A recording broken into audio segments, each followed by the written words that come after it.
இப்போ 22ஆம் தேதி நம்ம மறியல் என்பது தான் முக்கிய அஜெண்டா. பொதுவாக நீங்கள் உங்களுக்கு கோரிக்கை எல்லாமே தெரியும். நம்ம கிட்டத்தட்ட ஒரு 10 ஆண்டுகளாக வலியுறுத்தக்கூடிய கோரிக்கைகள் தான் அதில் மேஜாரிட்டியான கோரிக்கைகள். அதில் குறிப்பாக இப்போ வரவுக்கும் செலவுக்குமான வித்தியாச தொகை அப்படிங்கிறத நம்ம திருப்பி கேட்டுக்கிட்டு இருக்கோம்.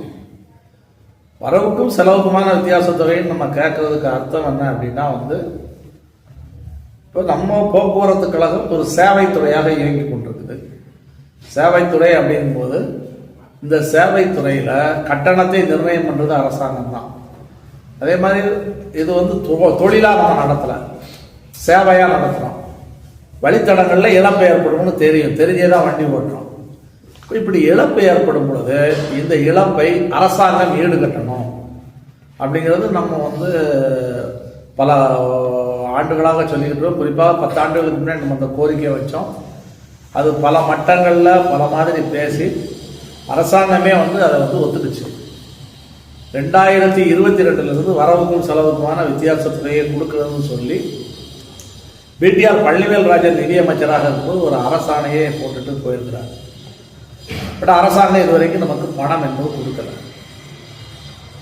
இப்போ இன்றைக்கு பத்திரிகை செய்தியை நீங்கள் பார்த்தீங்கன்னா, இன்றைக்கு பத்திரிகையில் எலக்ட்ரிசிட்டி போர்டு சம்பந்தமான செய்தி இருக்கு. தமிழ்நாடு மின்சார வாரியத்திற்கு ஒரு வருடத்திற்கு இலவச மின்சாரம் கொடுக்குற காரணத்தினால, குறைஞ்ச செலவில் மின்சாரம் கொடுக்குற காரணத்தினால ஏற்படக்கூடிய இழப்பை அரசாங்கம் கொடுத்துக்கிட்டே இருக்கிறாங்க. இப்போ ஒரு யூனிட் மின்சாரம் கொடுக்கறதுக்கு 10 ரூபா செலவாகுது, 5 ரூபாய் தான் யூனிட் வசூல் பண்ணுறோம்னா மீதி 5 ரூபாயை எலக்ட்ரிசிட்டி போர்டுக்கு அந்த கவர்மெண்ட் கொடுத்துருது.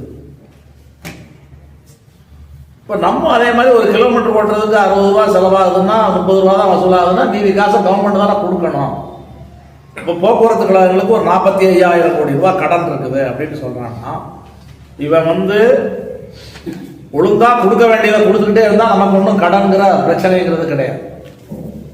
இப்போ நம்ம என்னன்னா ஒன்று நீ வரவுக்கு செலவுக்கு வித்தியாச தொகையை கொடுக்கணும். இந்த 45,000 கோடி ரூபாய் கடனையும் அரசாங்கம் தான் ஏற்றுக்கணும்.